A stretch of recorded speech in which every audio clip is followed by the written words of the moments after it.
are a number of little things that can go wrong with a clarinet that don't need a trip to the repair shop, but can really blow everything you're trying to play. One of them is sometimes the springs will come out of place. For example, on the bottom part of the instrument, this bottom needle spring sometimes just pops out of place, and it's pretty easy just to push it back in place with your finger. Another thing that happens sometimes is the springs underneath here will come out of place. That tends to happen more on student instruments. On my instrument, the springs are shaped a little bit differently and they don't pop loose as often, but that can happen. And then when the keys don't pop up and down, that doesn't work so well. But the springs can usually just be popped back in place with your finger or with this little tool I have. So if the screws are too loose, sometimes you'll hear a clanking.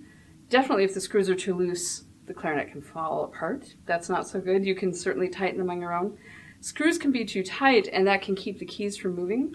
One particular place that the screw can be too tight is right here. If this screw is too tight, it will lift the key open a little bit, and then it'll act like a register key. When I was a young player and I was learning everything about my clarinet, I tightened the screw a lot, and then I went into school and said, all I get all the time are high notes.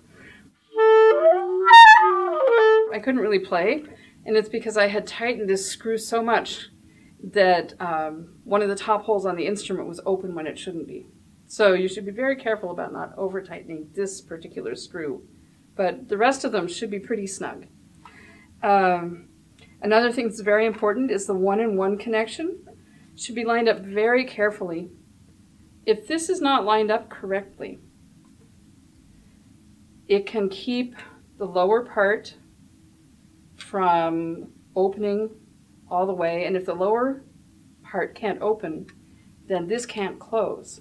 And so you get with a sound like this. So half the instrument works and the other half doesn't. It's because the instrument is not lined up correctly here. So that is a pretty easy fix. If a student isn't careful about how they put their instrument together, or if you've put too much cork grease on and it kind of slid in your hand, it can be lined up incorrectly. So, and it's so frustrating, but it's actually really easy to fix, which is nice. A couple really good temporary fixes. In the long run, you need to do something at the repair shop about them. Sometimes the B-C connection won't work, and so you can't play B with only one pinky. You have to play two.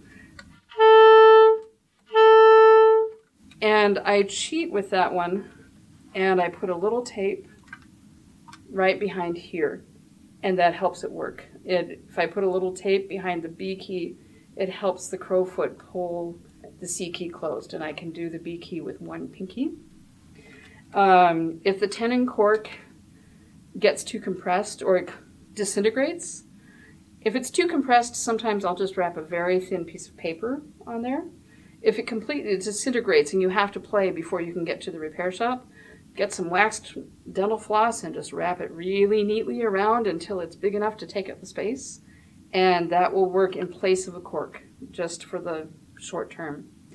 Finally, if the ligature is missing, you can't do a thing unless you go old school. In the old, before metal work had developed, ligatures were held on with string, but even faster than string is a rubber band, or probably half the girls in your band or more have a hair elastic lying around. So you can get away with that.